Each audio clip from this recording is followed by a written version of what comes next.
Hauteur demandée.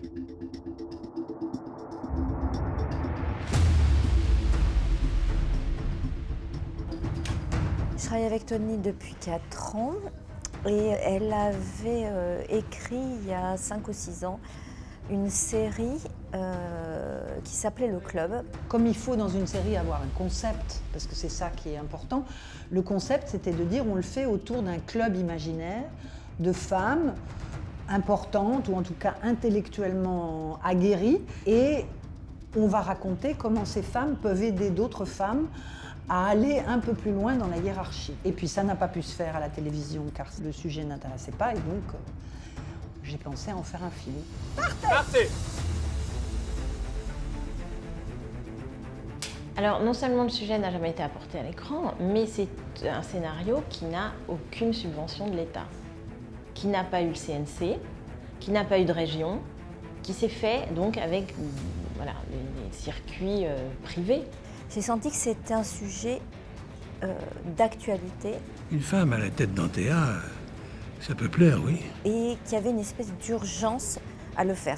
J'ai tout de suite senti, je lui ai dit, il faut le faire maintenant. Réussir dans un secteur comme le vôtre, pour une femme, c'est assez remarquable. Dans un film, tu ne peux pas traiter de tous les sujets, donc je suis partie sur l'industrie. D'abord parce que l'industrie est souvent photogénique, je trouve, les Américains s'en servent remarquablement, et d'autre part parce que c'est intéressant de ne pas mettre uniquement des femmes dans la culture, la communication, voilà, c'était dans quelque chose qui était du dur d'une certaine façon. Devenir la première femme PDG d'un groupe du CAC 40. Je me suis tout de suite dit que c'était un vrai sujet profond et actuel. La victoire est peut-être possible. C'est à toi de décider. Je trouvais que dans son sujet, il y avait quelque chose qui parlait d'elle aussi, quelque part, qui parlait du combat qu'elle avait mené depuis longtemps. Dans mon métier, et même depuis toujours, je ne me suis jamais revendiquée comme étant une femme qui faisait des trucs de femme. Et puis plus ça va, plus je me dis, bah si, à un moment donné, il faut prendre en charge aussi les problématiques des femmes à l'intérieur de 1001 difficultés que tu peux trouver en France dans des entreprises, mais sûrement à plein d'endroits.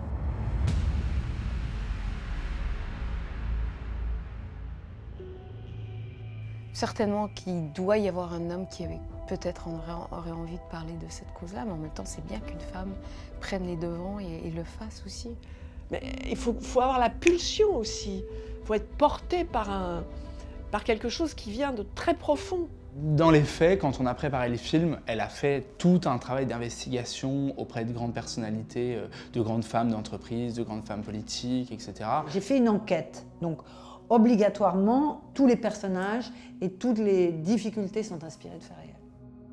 Lorsque Tony Marshall a décidé de faire ce film, elle avait besoin de valider, j'imagine, certaines intuitions qu'elle avait, certaines connaissances. Et c'est de cette façon-là que nous avons collaboré. Et dans le cadre de mes activités de journaliste, à vrai dire, j'enquête surtout beaucoup sur les milieux du pouvoir.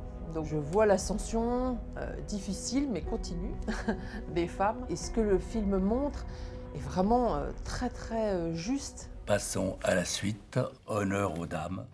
Emmanuel. Alors, Emmanuel Blachet, c'est une sorte de bête de concours. Voilà, c'est quelqu'un qui s'est construit comme ça dans une sorte de revanche par rapport à sa mère, d'exister par rapport à son père qui est un grand intellectuel. Voilà, c'est quelqu'un qui est élevé un peu, on imagine, voilà, dans des contradictions qui font que ça donne une personnalité à la fois très sensible et en même temps très forte. Heureux du vrai, c'est que tu veux commander. Et puis après, ce serait grave. Pour moi, c'est vraiment un personnage de la vie. Ouais, comme il en faudrait, comme je pense qu'il y en a, mais qui malheureusement ne gagne pas toujours.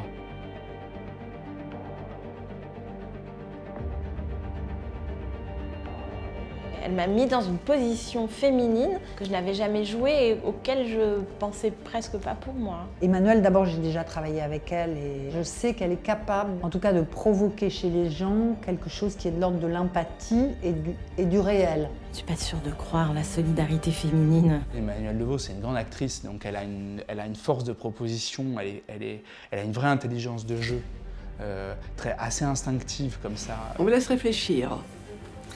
Au revoir.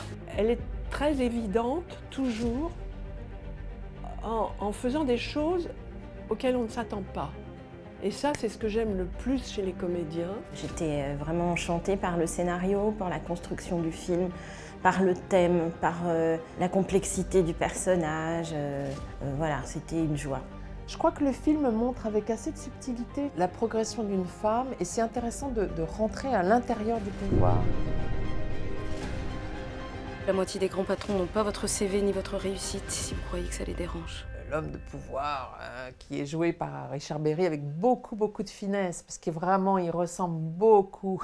C'est quelqu'un qui tient à ce pouvoir et qui aimerait pas le voir échapper entre les mains d'une femme qui elle-même lui échapperait. Il vous faudra plus qu'une poignée de soutien et un peu de presse si vous voulez gagner cette bataille, vous savez. Des compétences peut-être. Coupé. J'ai dit, il faut qu'il soit très sympathique. Il m'a dit, mais comment je vais faire pour qu'il soit très sympathique? J'ai dit, on va y arriver. C'est riche à jouer ce genre de type, parce qu'on ne peut pas non plus les jouer dans la caricature, ils ne sont pas complètement dans la caricature. S'ils sont là, c'est qu'ils sont quand même brillants, intelligents. Ton poulain n'a aucune chance. C'est quand même un monde d'hommes pensé par les hommes. C'est une domination économique, une domination sexuelle, une domination sociale. De quoi ont-ils peur à l'idée de le partager, ce pouvoir?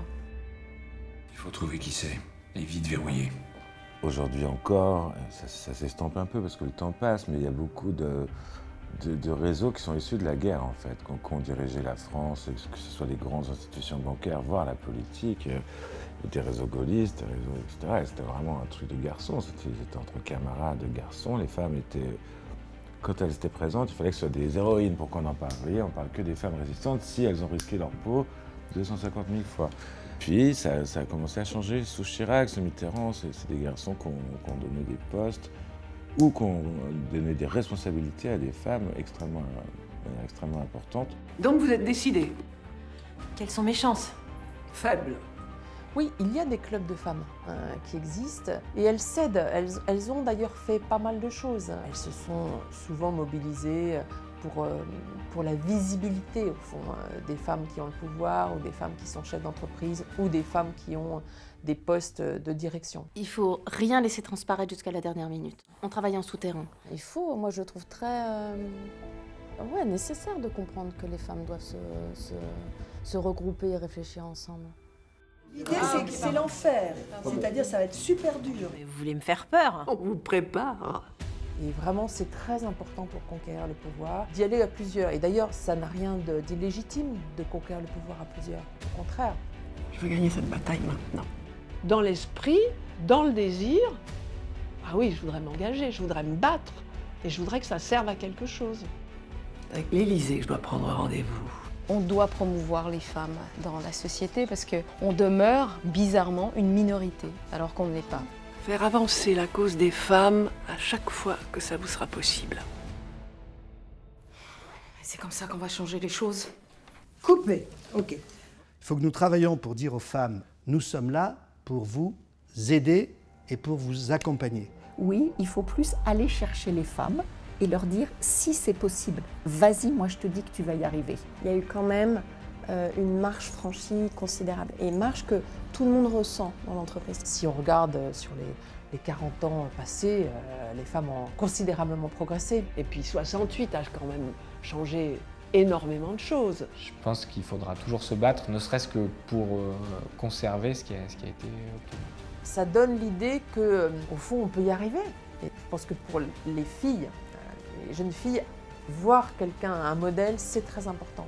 Et bien là, elles peuvent voir effectivement un type de femme qui réussit et c'est assez galvanisant.